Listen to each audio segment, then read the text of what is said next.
I'm turning 21 in less than 7 days. And here's the thing. I feel like at age 21, people actually expect you to have your stuff together, and that is just so far from the truth. Even when I was younger, I thought that at 21, I would be like the it girl, but honestly, I'm like the it clown.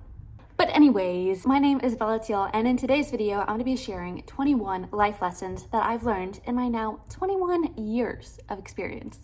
Number 1, the people that you look up to the most as a kid are probably going to turn out to be the very people you never want to be like as an adult.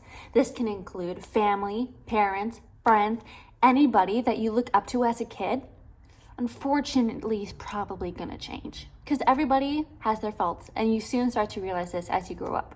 Number 2, the people that you love the most are also gonna be the ones who cause you the greatest pain. Whether that be romantic partners or family or parents, because you are so attached to these relationships and care so much about what these people think, if they cause you pain, it's gonna hurt a million times worse than if it was a stranger who did it.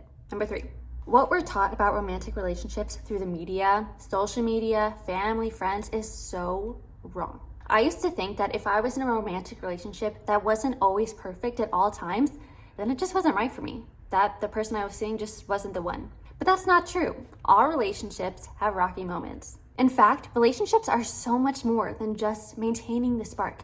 Successful relationships rely on accountability, trust, patience, loyalty, giving benefit of the doubt, similarity in life values, beliefs, goals, personal finances, so much more than just pure chemistry.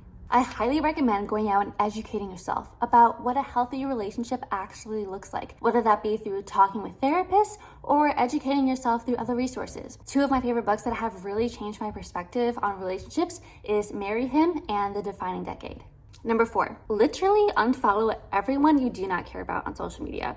I know it sounds harsh, and some people will unfollow you when you unfollow them, but it honestly just makes social media so much more enjoyable and less toxic. I took my own advice, and now I only follow people on Instagram that I regularly talk to, or accounts that inspire me and make me feel better instead of worse. Number 5, learn when to withhold certain personal information. One of the worst feelings is telling somebody about your dreams and your hopes and your goals, and then they just crush him by judging you and telling that you can't do that. I think it's a really important skill to be able to figure out which people in your life you can really trust with opening up to and which ones you can't so much. The thing is that everyone in this world has an opinion. And although sometimes it's good to get others' perspectives, listening to so many people's different opinions can really mess with your head and drown out your own voice and aspirations. And no matter how hard you try to please everyone else, you're never gonna be able to satisfy every single person. The most important thing is that you satisfy yourself.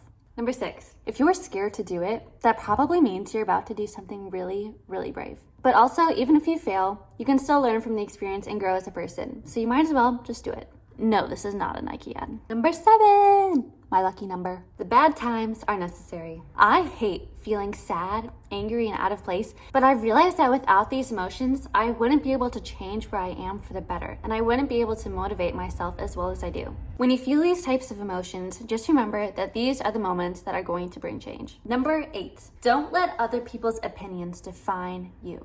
Only you and God know how far you've come, know what you've been through, and know how great of a person you actually are. The people that you see on the day-to-day, such as your friends, your family, the people at work, they only know one side of you. They don't know you as a whole person, and they definitely don't know the vision that's inside of your head. I remember in high school, I used to run cross country, and during my cross country races, I was so tired, obviously, because I was running for so long in the hot sun, and there would be on the sidelines people cheering us on to go faster.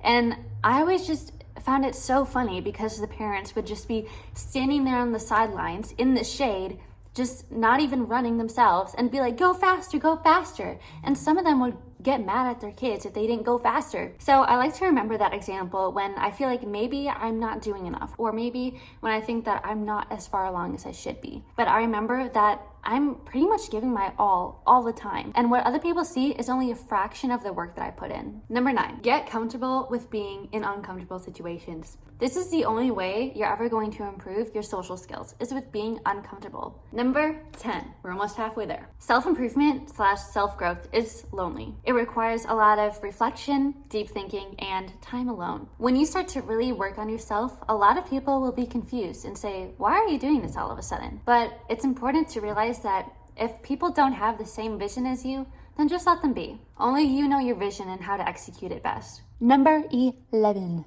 Get as much experience as you can without burning yourself out. During the last few years of college, I have joined so many different clubs, I have worked many different jobs, and I have tried out so many different hobbies. It has honestly widened my perspective so much. It's helped me to really narrow down my interests, and my study abroad experience that I'm doing right now has really increased my awareness of how the whole world works together. I would highly recommend getting as many experiences under your belt and gaining as much experience as you can. Number 12. This one would have been so comforting for my high school self to hear. Listen, you are not going to be stuck in your high school self forever. You are going to change so much every year of your life. As long as you put in the effort to improve yourself and to become the person that you want to be, you're gonna get there. Unlucky number 13. Your mind is one of the greatest tools you will ever have, so use it to your advantage. Like, I remember this guy who I was on a train with about maybe a month or two ago, okay? It was like a 2-hour train ride. And I sit down next to the guy. He's about like 50 years old and he's trying to call someone on his phone. We are on an underground train, okay? So there's no reception and there's no Wi-Fi on the train. He starts like banging on the table and like yelling and like his phone. He's just getting so mad and like worked up over the fact that his phone won't work. Now, if this guy had had some awareness that maybe it's because we're on an underground train, he would have been able to control his emotions a little bit better. One of my favorite quotes is, for every 60 seconds of anger, you lose 1 minute of happiness. Okay, I'm so hungry, so let's go get a snack.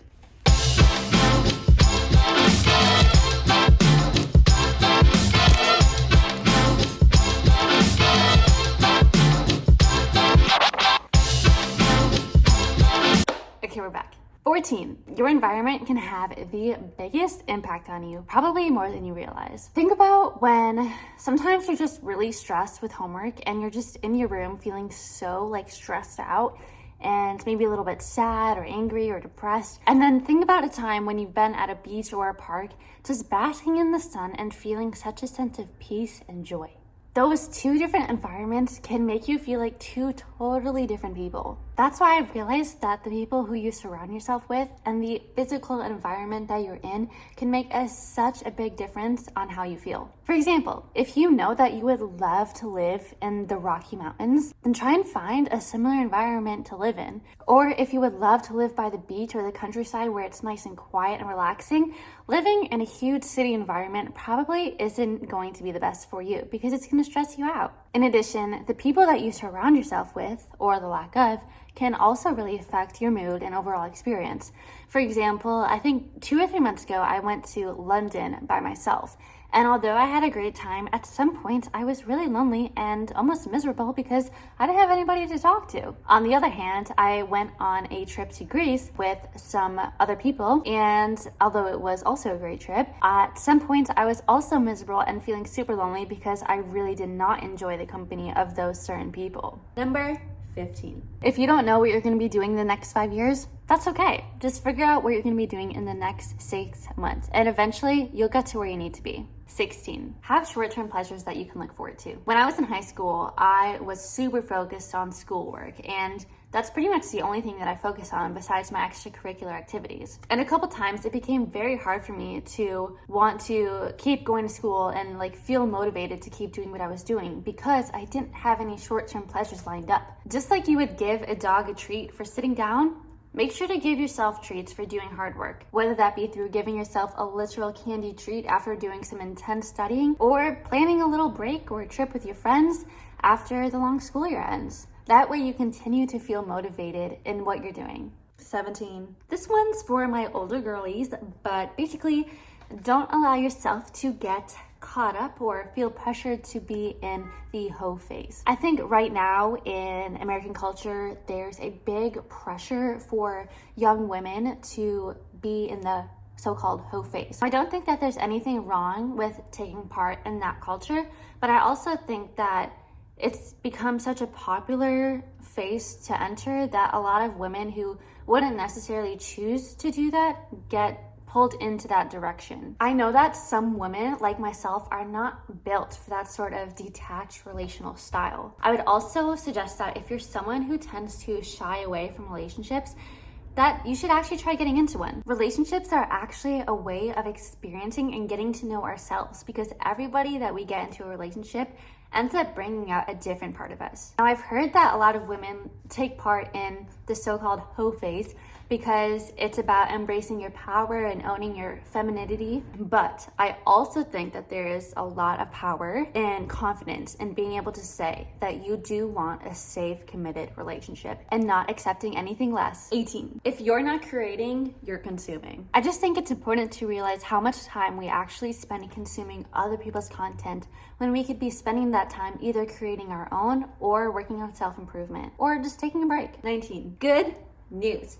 You can change your attachment style, or at least the behaviors that come with it. Now, the first step I've realized to changing your attachment style is having awareness of it. Second step is having a commitment to change it. If you're like me, you may not like to feel negative emotions, and you may have been told that it's not good to feel those emotions, but it's actually good to feel those emotions because then you are able to realize what is bothering you, what boundaries need to be set, etc.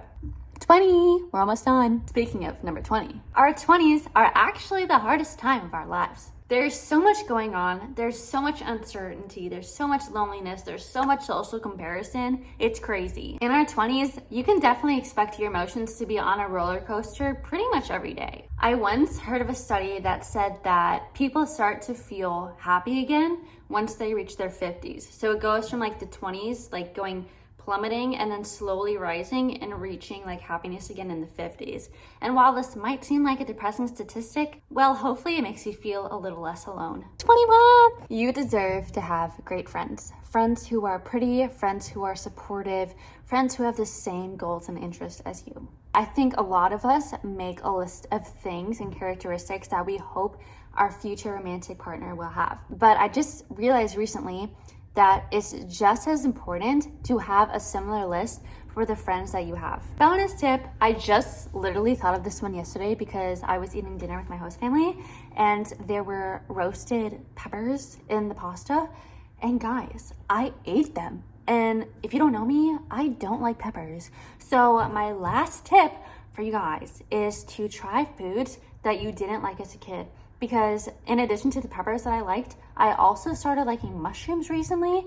And I didn't used to like blueberries, but then I started liking blueberries. So I'm telling you guys, your food preferences are gonna change and your taste buds are gonna confuse the heck out of you, but it's also kind of cool.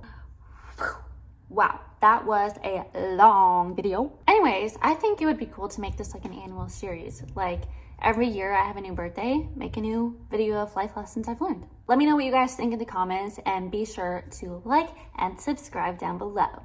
Thanks for watching and I will see you in my next video. Bye!